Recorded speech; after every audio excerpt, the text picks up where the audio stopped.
When you wake up, this is what you gotta do. You gotta crush the day before it crushes you. Every day I'm here to motivate, lead the way in the AM. I don't want you to hear these words, I need you to feel what I'm saying. Oh, you gotta crush the day before it crushes you. You gotta crush the day before it crushes you. In the building, Jimmy Wilson, motivation's coming, I can feel it. First thing that you need to do is crush the day before it crushes you. What's going on, Day Crushers? It's your boy, Drewby. We are back again with another exciting episode. You know what it is. I like to go out into the community, and I like to find the folks who are absolutely exemplifying what it means to crush the day before it crushes you. And today's guest is someone I'm very, very excited to have on. He is a longtime supporter of the movement, may even have been the first person on the planet to order a Crushing the Day t-shirt way back when we launched this podcast and the book and everything that goes alongside of it. So shout out to everyone who's been a supporter, but especially this gentleman who's been there since day one. I'd like to welcome my friend, Mr. Jason Norman. What's up, brother? Drewby, dude. Yes, sir. It's good to see you. It's good to see you too, man. It's always fun when we get a chance to catch up because we live such busy lives. And you know, one of the things I truly appreciate about your friendship is, and I'm sure others who listen to this have someone in their life like this, but it's that person where you may not see each other for 3, 4, 6 months, but when you do, there's that immediate feeling as if it was just yesterday, and that connection is just so great. And you know, every time I get a chance to chat with you or see you, man, you're always talking about some new thing that you're accomplishing or some things that you're just going through in life and how you're working through them to continue that journey of becoming the greatest version of yourself. And man, it's just an honor to know you and to really get this chance. So for the folks who don't know your story, give us a little backstory, man. Kind of fill us in on how you got to where you are today, because I know you've been through a whole heck of a lot, brother. Man, you know, I look how prepared I came, right? I got all these notes of this blank paper. Boy, let's go. Dude, I don't even know where to start. Let's see. You know, I feel like one of the reasons that you and I connect so well is because we have a lot of similar stuff from our background. I grew up a lot like you, dude. I grew up, you know, kind of single mom, kind of out just running the thing, doing the thing, having, you know, I mean, zero responsibilities, you know what I mean? As little as possible, you know? So in my teenage years, I was way more focused on, you know, my kids ask me now, like, you know, did you do sports? And I did not do sports. I was more focused on like, what can I do to have a good time right now all the time? And I know within the community, there's a lot of people that, you know, it seems like those are the kind of people that grow up to push really, really hard. So I spent my teenage years just kind of living for me. The one thing that I didn't do was stop that after the teenage years. You know what I'm saying? I mean, I pushed that on through well into my 20s. I met my wife. Oh, we were just talking about this the other day of how long ago it was, man. I don't know, 12, 13 years ago. Met my wife, and you would think, you know, all right, guy's got his lady, calm down. And I just didn't. So I was at that time in my life, I was living kind of a double life. I was doing, you know, the old party stuff. And then I was also trying to be this, I don't know what I was trying to be, because from my youth and stuff, I didn't really have a good example of what that was, to be a good partner, to be a good, well, I wasn't a husband yet, right? Just to even be a good partner or eventually parent. I didn't know what that looked like. So all I knew was what I knew. And I drug that with me into our relationship. I'm trying to make the short end of it here, but you know, that you can only live double lives for so long before it's all going to catch up to you and come crashing down. And it did that for me in 2014. Me and the girlfriend had kind of split up, and man, it was like it was I don't know what it is with us guys when we get away from our responsibilities, but it didn't go well for me. So it was a pretty big mess for about 9 months or so, and then that all kind of crashed down in one day where, you know, I did a suicide attempt with a car with exhaust, and was essentially rescued from that at the last moment by a police officer who was coming to do a welfare check. Of all things, it was the right time for a welfare check. After that, I spent 2 weeks in behavioral health, right? Whatever they call that, which, dude, is like a whole podcast episode of its own about what that's like for a couple weeks in there. Got out of there, and I hadn't made the decision. Like, I wasn't like, all right, I'm going to go straight now, right? But I got out of there, and I was still kind of, I don't know, I was on the fence, but I knew I wanted to be better. I didn't want to end up where I just was. And then it wasn't long, man, maybe a month or two after getting out of the hospital, I was arrested for breaking. What was it? I was breaking I had some violation. They arrested me for it. I go into jail for about 3 months. And that is where I finally just decided to surrender my life over to Christ. And I finally made the decision, all right, I'm going to do this. I'm going to do something different. And man, it was in jail. And from that moment forward, dude, I have just focused every single day on just being 1% better than the day before. And it wasn't, dude, I mean, it wasn't a few months after I got out of jail that I stumbled on this freaking crazy Ryan Stewman guy. Started following Ryan. And man, that dude really helped me get on my feet, because I relate a lot to people who have been there. I've never been able to listen to a person try to give me direction or guidance when they've never been there before. I'm just like, I'm like, you just have no idea what you're talking about. And as much as it's good intentions, you know what I mean? I know nothing. I'm not saying that in order to be somebody that can help other people that you have to have gone through some shit. I'm just saying that shit builds credibility for me. And Ryan's story, really, I identified with that. And man, that was like 2015, 2016. And I joined, it wasn't Apex, but what were Break Free Academy, BFA. I joined Break Free Academy in 2017. And I don't know, man, BFA was a lot different than what Apex is today. I joined because I was trying to further my career. At the time I was in the car business, I was just trying to further my career. No matter what I do, I want to dig in and be the best I can be at it. So I just wanted to do that. And Ryan was offering a lot of marketing training, a lot of funnel building, a lot of those things that I was like, shit, I can pick up on that. And immediately the first thing I picked up on was video. So I started doing like car videos. Oh shit, man. I did car videos way back, 2016, way back then, 15.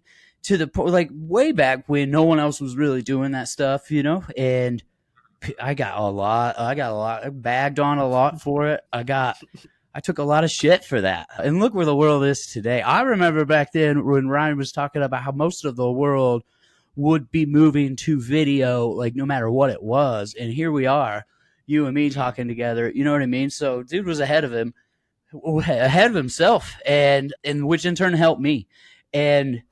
But I stayed in the group, man. I became a lifetime member of Apex once it became Apex. And it's just kind of turned into this other thing, which has been awesome to take part in, to walk along inside of, run into people like you that, people are all on their own journey, but you find people who want to help build you up along the way. And that's the kind of group that you got to get involved in, So Apex has really led me a long ways, including now I've relocated halfway across the country, man. My family and I are in Arizona now. Unimaginable places that I think that just kind of a lot of, like, even just moving here, a lot of our relocating came from being at $1 Million Mastermind and just listening to people like Ed Milet just talk about just keep moving forward. And that's, I think, just my main focus. And that's what I tell other people is the biggest thing is that 1% every day. I think that's super, super, super important, is to focus on your own journey and kind of put those blinders on, you know what I'm saying? And stop looking next to you and comparing your journey to other people's, because they're on their own journey. You know what I'm saying? So your journey's not always going to match up with that. And just that 1%, that's one of I think my biggest takeaway that I've ever gotten from you guys, from Ryan, from everything in the group is just that 1% better every single day. Because I'm telling you, the people that I've seen fail are the people that try to jump that 20% overnight. And it's not manageable. But when you do 1% every day, it sucks because you don't necessarily, it's like 75 hard. You know what I'm saying? You're on day 30. You're like, why do I keep doing this for? But once you get to the end, or there is no end, but once you get further down, you can turn around and see how far that 1% is gone. So, I mean, that's a quick couple minutes. So I don't know. Oh man, I love it. And there's so much to unpack there, and that's one of the reasons I wanted to bring you in, Jason, because you have such an expansive story. Because this is where I think a lot of people on their journey, right? When we're focusing on our own journey, they can have those things where they get a little lost, or they kind of find themselves off the beaten path and maybe doing some things that, they're not proud of, or they're doing in the moment for a reason or a season, but there is still a possibility to come back from wherever you were. You were at what we'll consider probably the lowest point of your life. I mean, ready to end it all, to now you're traveling with your family. You've moved across the country. You're like, when I talk to you, I see that genuine, you are just happy to be here and embrace that spirit and embrace the fact that, hey, I'm not perfect, but I've got another opportunity to help grow and change and be 1% better. Because now that you have your kids and your family, I mean, you truly treat yourself as that representation and as that example. And to me, that's what crushing the day is all about. Not every day is going to be perfect. Some days are going to be shit. Some days we're going to get crushed because that's the weight of the world and the weight of responsibility that we put on ourselves as husbands, parents, entrepreneurs, just good members of society. But I love that you went through all of that and you made that decision, even though you were at that rock bottom and you had every right to just keep hammering away like people do. You stopped hammering on the ground and you said, hey, I'm going to turn this rubble into steps, and I'm going to walk myself out of this mess into, a life that you're proud of. And brother, I love that for you. And I hope that whoever's listening to this message hears it. And if they're in a season like that, I want you to understand that you're going to make it through. Whatever you're going through is for you, not happening to you. And it's an opportunity for you to learn and to grow. Because like you said, a lot of folks, this happens a lot in the gym and fitness industry. It's like, hey, I'm going to go in, I'm going to start working out. And all of a sudden they're throwing an extra 20 or 30 pounds on the bar and they can't lift it, or they have bad form. And so they end up hurting themselves because they tried to advance too fast, versus like what you said, that 1%, it can be kind of grueling some days, but it's what creates the strong foundation for the future, man. So I love how your perspective on that. The 1%, man. The 1%. Same with fitness. It reminds me of my son. My son, he's 10 and he's in football, and he just wants to start lifting. Dad, I want to start. And first of all, dude, you're 10. You can barely do a squat. But they just want to start out with such heavy weight. And I feel like we do that too. And I think the biggest thing is, when I got into that car that day, that was a conscious decision. And I'm sure that you have listeners out there, whether they want to admit it or not, that are thinking about that decision, because people don't go into that decision lightly. That's a conscious thing that people decide to do. And I think the number one reason that people make that decision and consciously make that decision, because they find themselves in a place.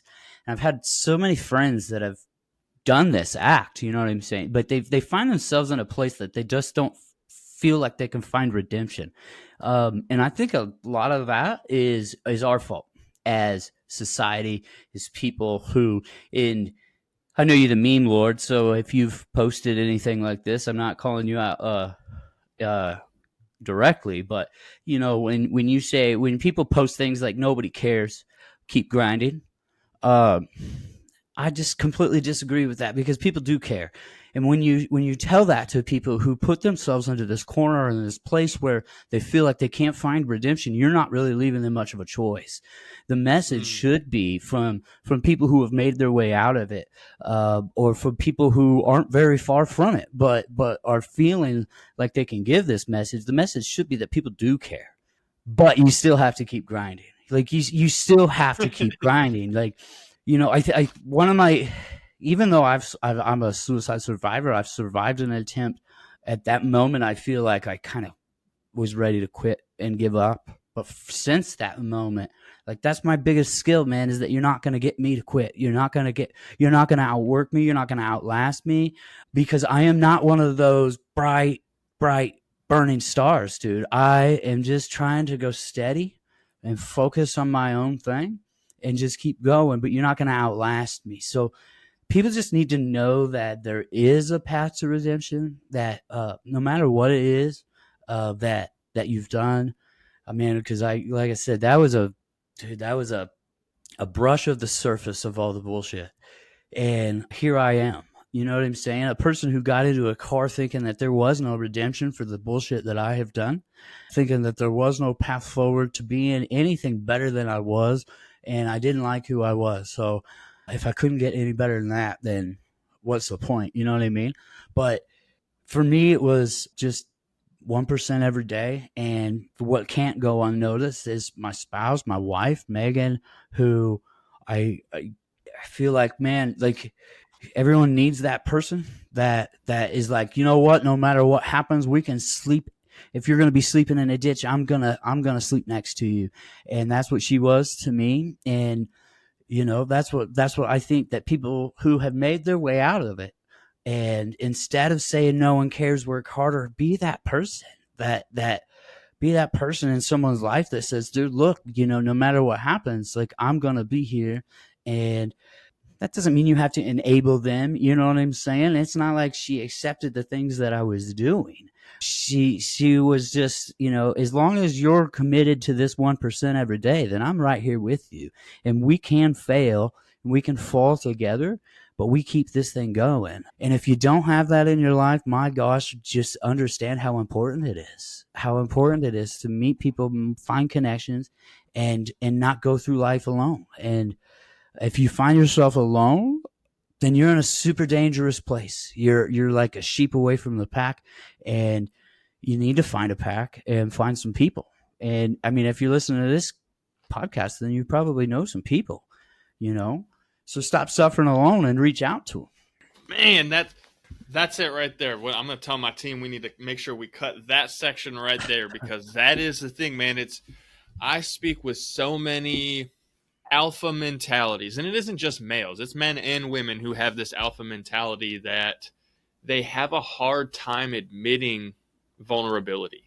They have a hard time admitting they need help, because so many of us grew up in that mentality of, like, I truly have to find a way to be strong, and I can't appear weak, because if I appear weak, people will try to take advantage of me, right?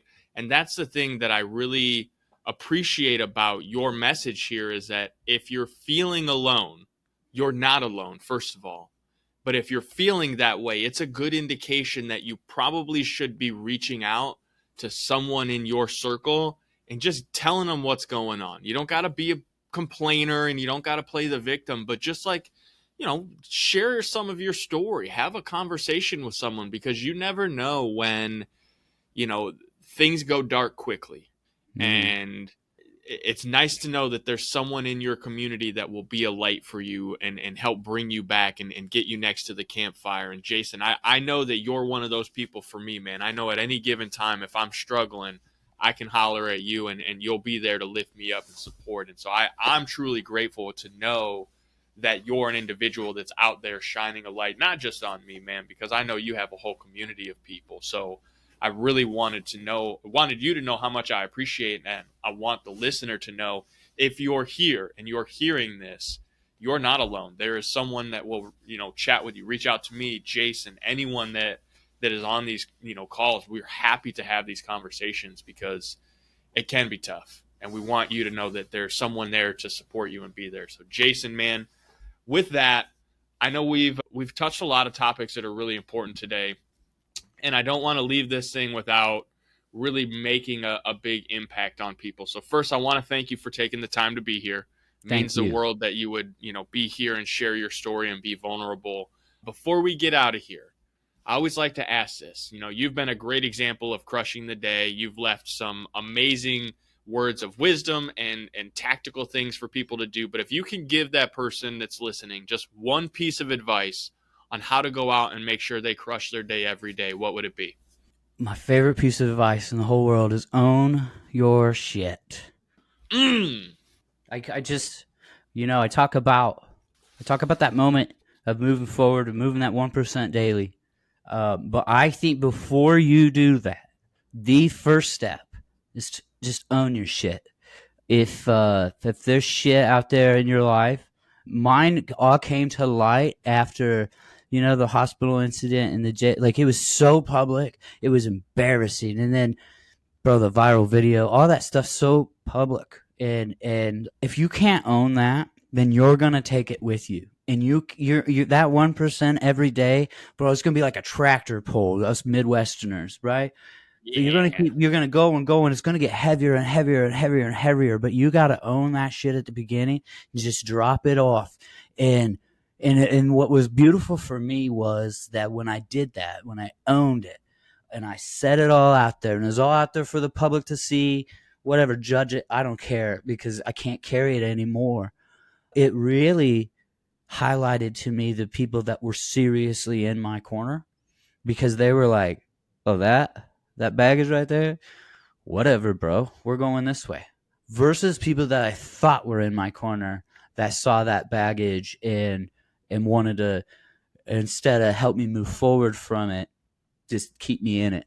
And it's a good thing to highlight who those people are in your life, because some of those have to stay behind with that baggage. So just own that shit, put it out there into the world, and keep pushing forward and keep crushing it. Just like I tell my kids every morning when I drop them off for school, is crush the day. Come on, baby. Come on. I love that. That's what. Jason, man, I love you, brother. I appreciate you. I'm so thankful for your time and for your story, and to know that you are a light in my life and so many others, brother. So thank you. For those of you that are listening, make sure you go follow Jason. He's got some amazing stories he puts out there, man. He's always willing to help if you're in a time or a season of need. I'll make sure I put all of his contact information down here so you guys can find him. Jason, man, thank you, brother. Let's go crush the day. Thanks, Drewby. If you enjoyed this episode, be sure to go back and check out all the previous episodes. Make sure you subscribe and share this podcast with other like-minded, success-driven individuals who want to crush it. Check the show notes and grab your Crushing the Day swag over at crushingtheday.com. And remember, crush the day before it crushes you. You gotta crush the day before it crushes you.